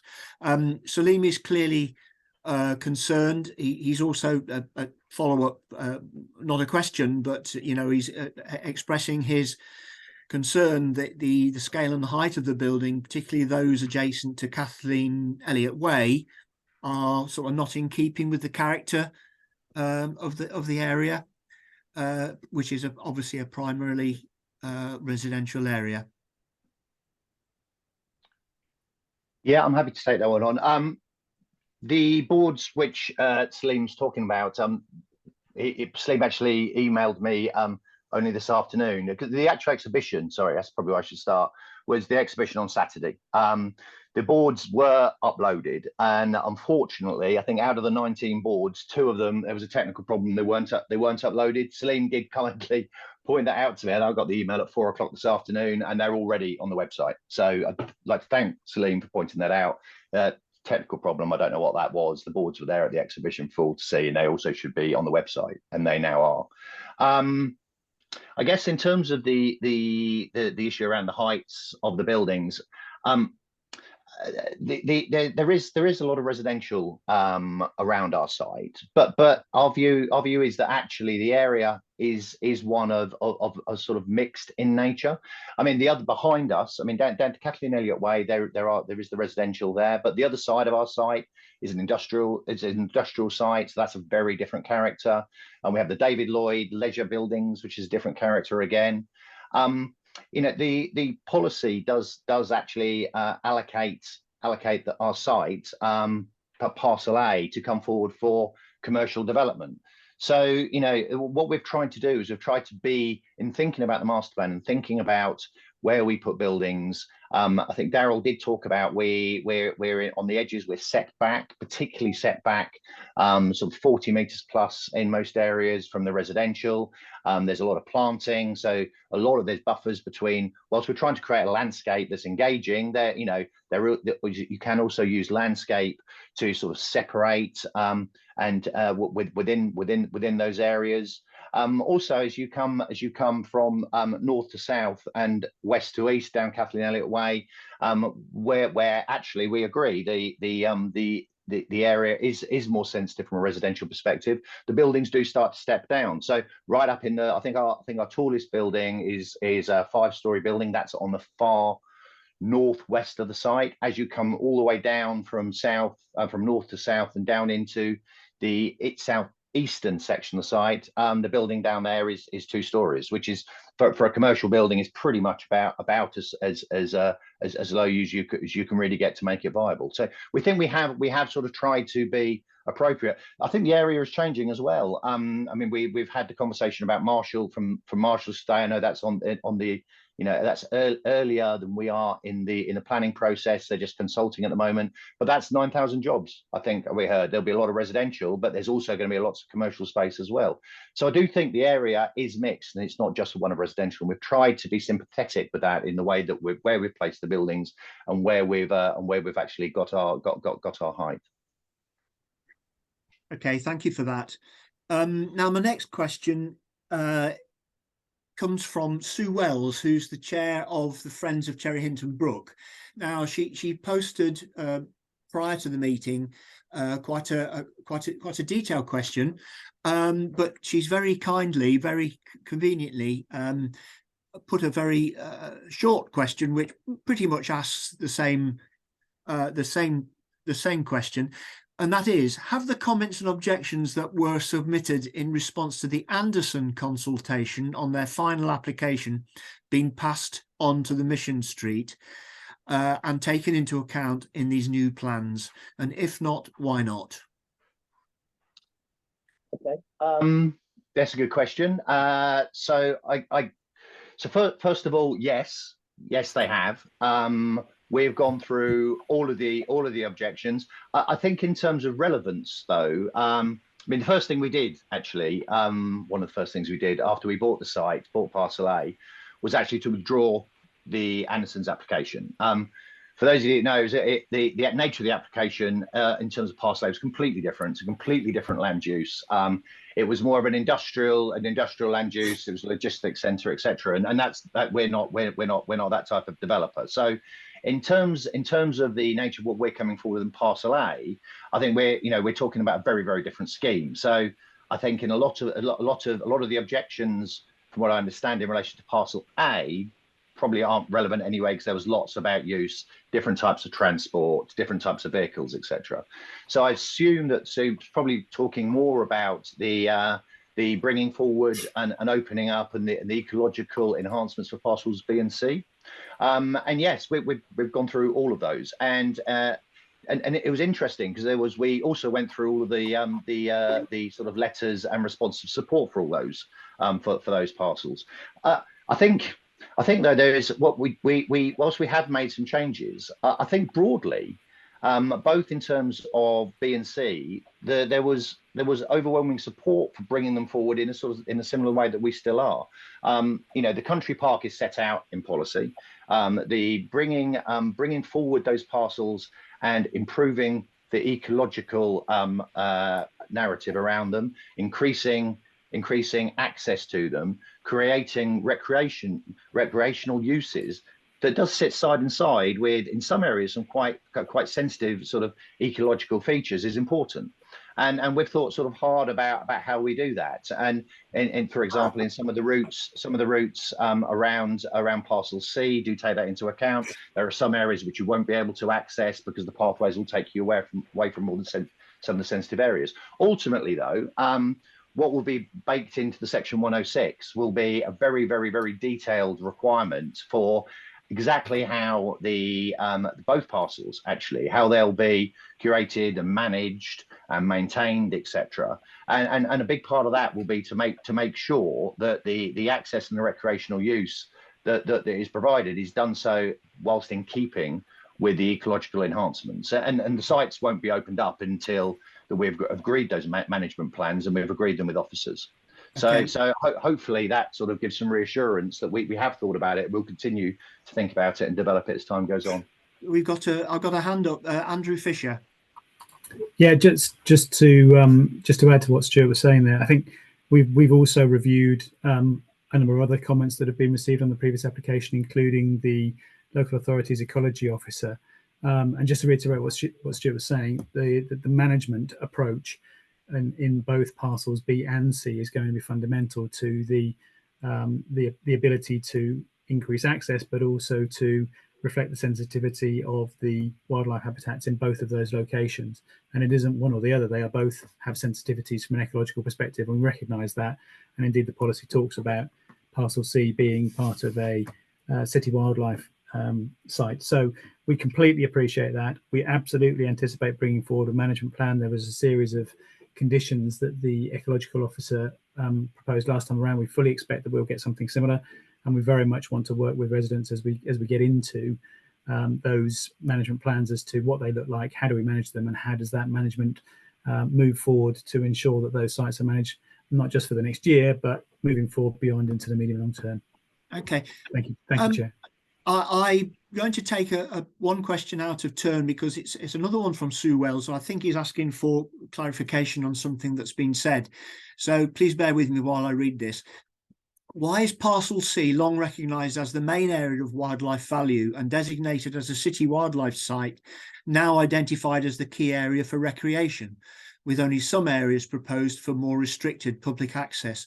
And why is parcel C allocated in the 2018 local plan for recreation and recognised as a pre-graded area of habitat, now to be developed as a protected ecology area, apparently with only managed public access? Is that something you can take now, or is it something you'd prefer to reply to maybe on the website? I think we probably can. We can probably provide a slightly more in-depth answer on the website. Yeah. I mean, all of the stuff though that Sue says it is correct, but the policy also sets out about how the wider master plan needs to consider all of those things, and needs to come up with a plan and ultimately deliver a management plan that will ensure that the sensitivity between access and ecology and biodiversity sit hand in hand. I mean, the detail of that management plan has still got to be developed through consultation and be agreed with the local authority. So I think all of those things we can deal with those. We also did part of our consultation. I think it's probably quite key to sort of say about. We did ask the local community about the access and actually access, particularly to the lakes and that type of amenity, was something that was overwhelmingly popular. And because the policy has been set out to say we want them both to be brought forward and both to have access increased, but come up with a plan to see how you do that. We think we are doing that. Okay, look, I think we've given those concerns a reasonable airing. I suspect it won't be the last question we get from that source, and maybe we have to do some answering online in between meetings. I'm going to move on to a different subject then. We have another from Salim. Which pile driving method is to be used for the foundations? As this will determine the health risk to nearby residents associated with building on a highly contaminated landfill site via exposure to contaminated dust, including asbestos fibres. Yep. Okay, no, that's a very good question. We talked about the fact that remediating the site is important. It comes with development. We are in active dialogue with the Environment Agency, that's been touched upon earlier, about how we remediate the site, but also how we develop the site safely. I mean, the Environment Agency, I mean, they won't allow us to develop the site unless they believe that our methodologies are such that we can't do that without creating a risk. The whole point of the remediation is to reduce risk to public health. So we can't do anything that increases it. The base strategy is to, in nearly 100% of the instances, there are a couple of minor instances where it's not possible, is to basically not touch, not disturb the landfill. We can protect the landfill, we can put capping layers on the landfill, we may even treat some of the landfill in certain areas. But basically it's about minimizing the intervention.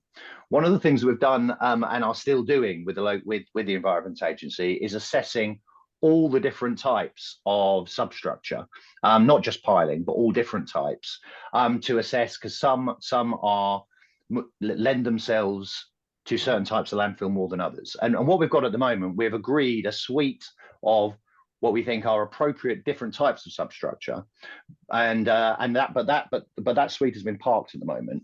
What we're also doing, again under the guidance of the Environment Agency, is to go and gather more information. I mean, Anderson, the previous landowner, had spent a number of years gathering information.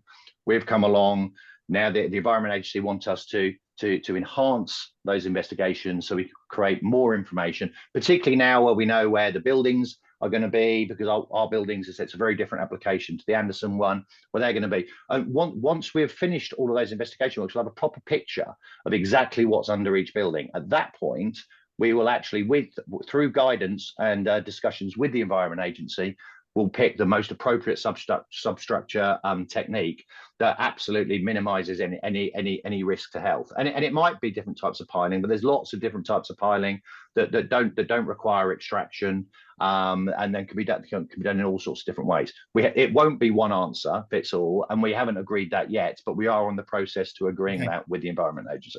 Okay, thank you. Right, question about cycle parking. I think they're questioning the wisdom of having cycle parking in the multi-storey. I think they're making the point that people prefer to be able to cycle close to the destination. Yeah. Do you want to say that, Stuart, or do you want me to? Yeah. Well, I'll take that then when Chris can jump in when I get the numbers wrong, because I probably will. I mean, just as a principle, I guess we have created a hub, transport hub. It's very sort of deliberately positioned where it is, because it is partly a car park as well. I know the question wasn't about cars, but because we want to make this a car-free site as much as we can, other than for servicing some of the buildings, we need to get the cars in the site and into the car park as quickly as possible. Because we're next to the tins, and the tins is part of our sustainable strategy. You know, there'll be people that will arrive to work on the tins, we hope, but there'll also be people that are passing through. So having cycle parking and cycle facilities, so it might be a bicycle repair shop, puncture kits, etc., or just somewhere to go and get that we think is a sensible thing. If that was the only place where you could park your bike and have your shower facilities, etc., then I'd understand that. But what we're actually doing, whilst there is a focus around there, and I think all the three main buildings in the north of the site are all so close to the hub that I think you effectively are sort of dropping your bike on the doorstep. It's just what you've got better facilities than you'd have if you were actually working in the building literally next door. But actually, for the buildings that run down the south, the people have the choice. So there are cycling facilities that will be included for them as well. So it's not that you don't have the choice. If you want to do that, you will be able to do that. I mean, Chris, would you say that's correct? Yeah, I'd say that's spot on, exactly. So again, as you say, it was the strategy of the project team to have a large portion of the cycle parking within the travel hub, again, central to the site, central to the tins. Buildings 1, 2, and 3 to the north, as well as buildings 5, I think are all within a minute walk of the travel hub. So everything's within about 80 meters. So everything's very close, very accessible. And again, it's putting cycling and all the facilities and amenities nice and together and located together. But again, as Stuart said, for the other buildings, and for all buildings, but for those particularly 6, 7, and 8, sort of to the south of the site, there are facilities that will be provided in the individual buildings, but the travel hub is going to come at the beginning of the scheme. So again, the facilities are going to be provided up front, again, in order with part of the transport strategy to promote and encourage active travel to the site over car use. So that's strategically been placed that way. So yes, there is a lot of cycle parking there, but it's not all the cycle parking. So there is choice, so that if people are going out in Cambridge afterwards, they've got their bikes and their facilities in the travel hub that is then more central to the scheme and more central to the tins. Thank you. A completely different subject. Question for about will there be water-based leisure facilities on the lakes? Do you want me to pick this one up, guys? I think this probably refers back to Sue's previous question, I think, to us in terms of the balance here between access and ecology. So we're not proposing water-based activities on the lakes. The idea primarily is that it's for passive recreation and balancing that with the ecology. So we have to be very careful as to how we deal with that. So at the moment, there's no proposition, as far as I'm aware, for active water-based activities. Okay. Can I just, sorry, other than, just in case anyone, other than the fishing club that currently do use are the only people. The existing fishing club, I don't want anybody going away. Sorry. That's how rumours start. Well, they'll be enhancing that, but other than that, Andy's absolutely correct. Right, thank you. Sorry, Mr. Chairman. Thanks, Stewart.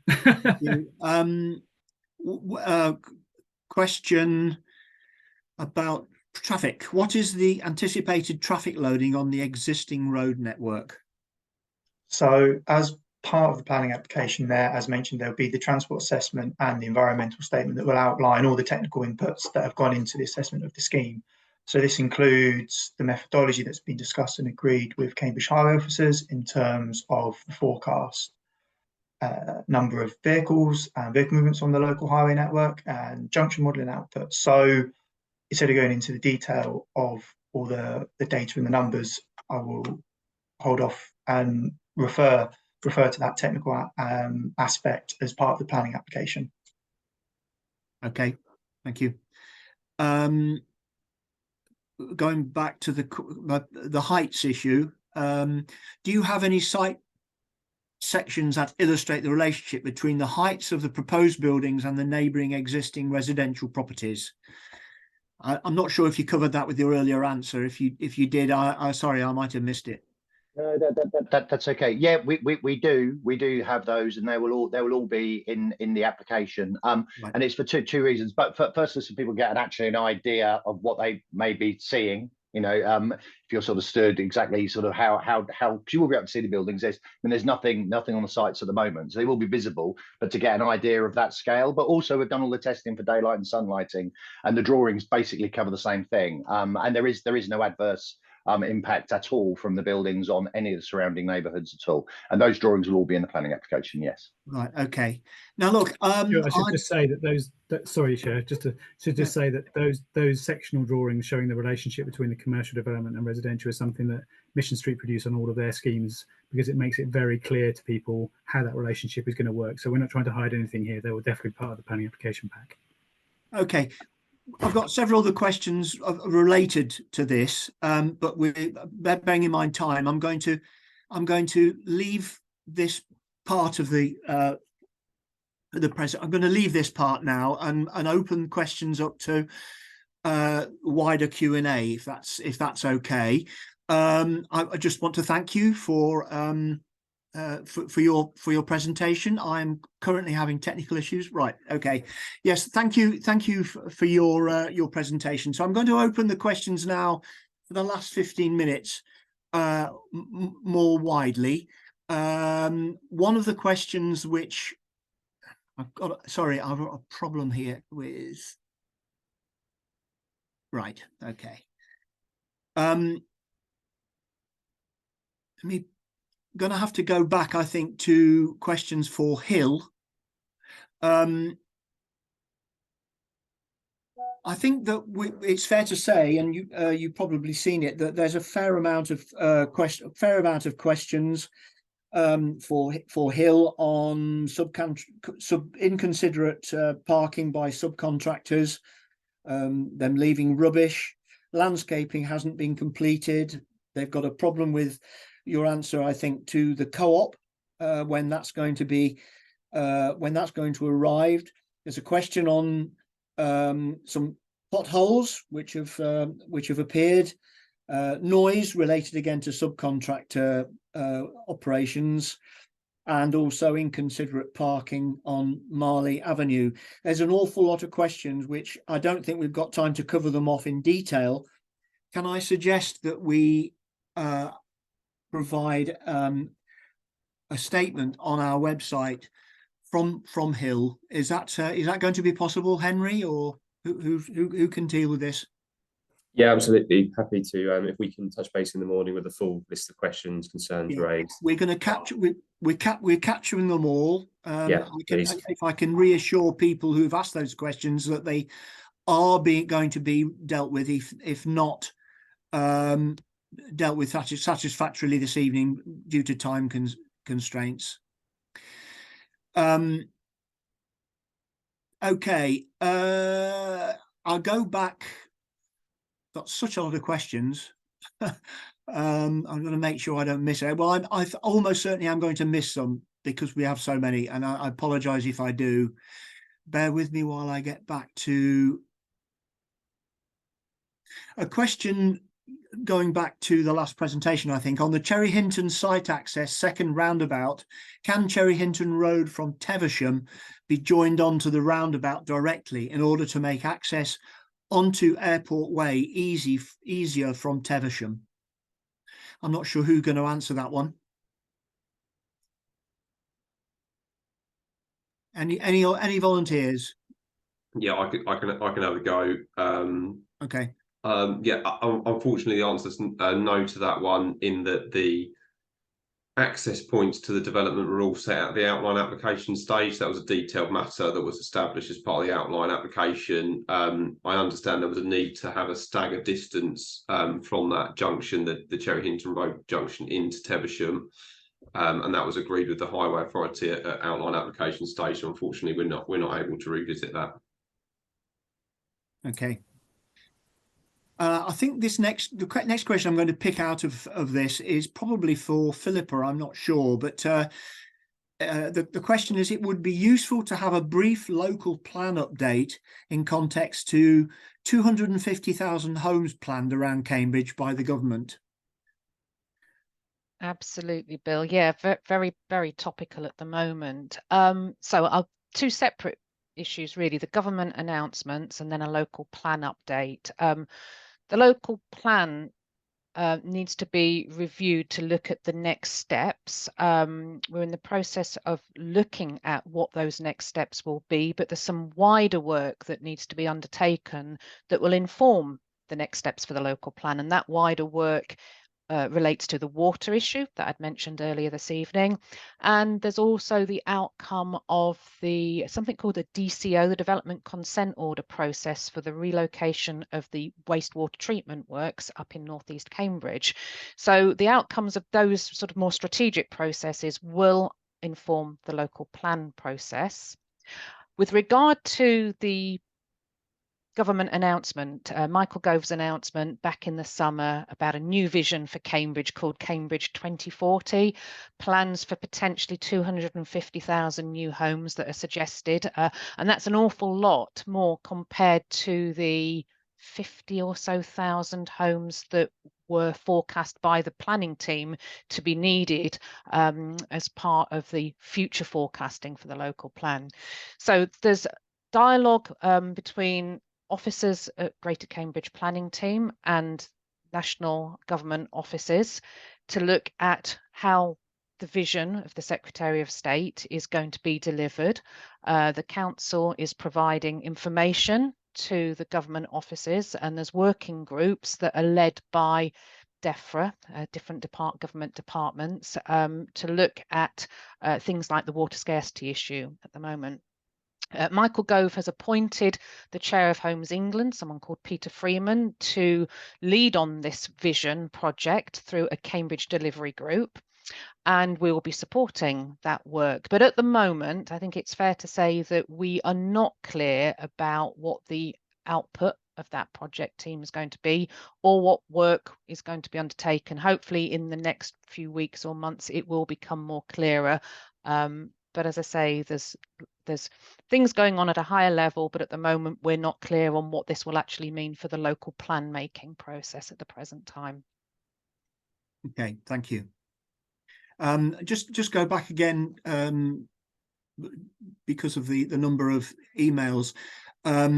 Just to say that on the Hill presentation, we covered antisocial behaviour. I don't think people feel that we've given a complete answer this evening, and so what we are going to do is to also reply on the website. I know that Louise is going to take this back to the team. The only comment I will make is that don't forget that antisocial behaviour is a police matter, and I do know that police, the way the police work is that the more complaints they get, the more likely they are to devote resources to a particular problem. I appreciate that might be frustrating, but it is a police matter. Antisocial behaviour is a police matter. Okay. Other questions. See if I can find.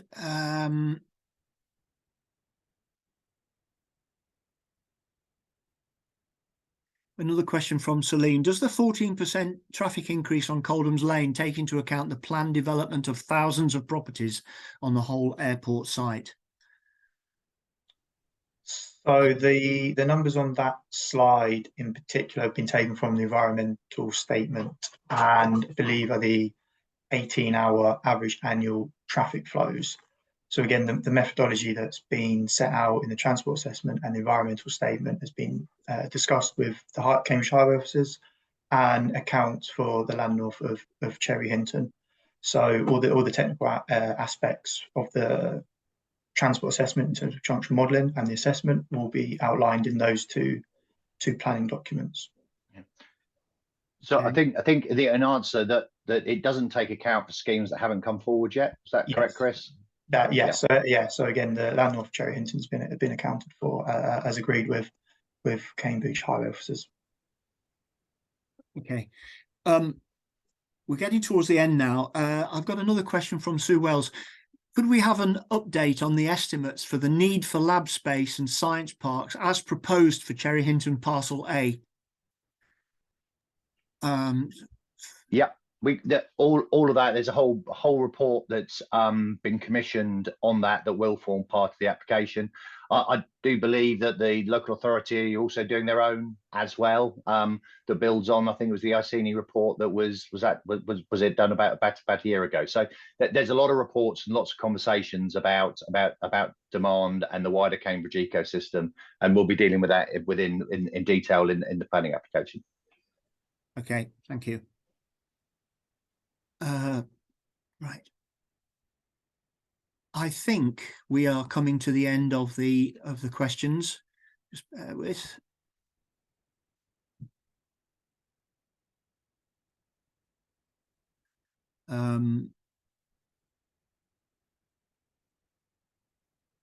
Yeah.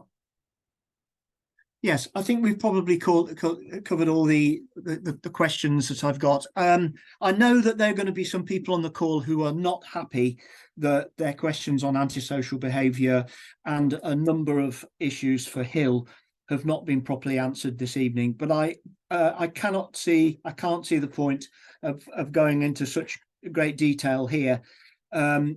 We will provide answers. We will ask questions of Hill, which will go on the website. I'm afraid that's the only way I can really resolve it this evening. I'm sorry about that. So I'm going to draw the meeting to a close. This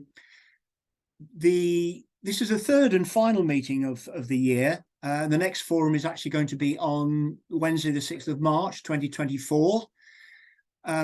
Please send feedback, comments to the email address cambridge.east@scams.gov.uk. Please take a couple of minutes to do that. And I'd like to conclude by thanking all of our speakers and panelists and to you for attending and engaging. I do hope you found the meeting useful, if not a little frustrating, but the recording of the forum and any additional questions and answers are going to be on the website soon. Please see the forum website for details and also as to how to join our mailing list to get news and updates. So I draw it to conclusion. Thank you, everyone, and I wish you a very pleasant evening. Good night.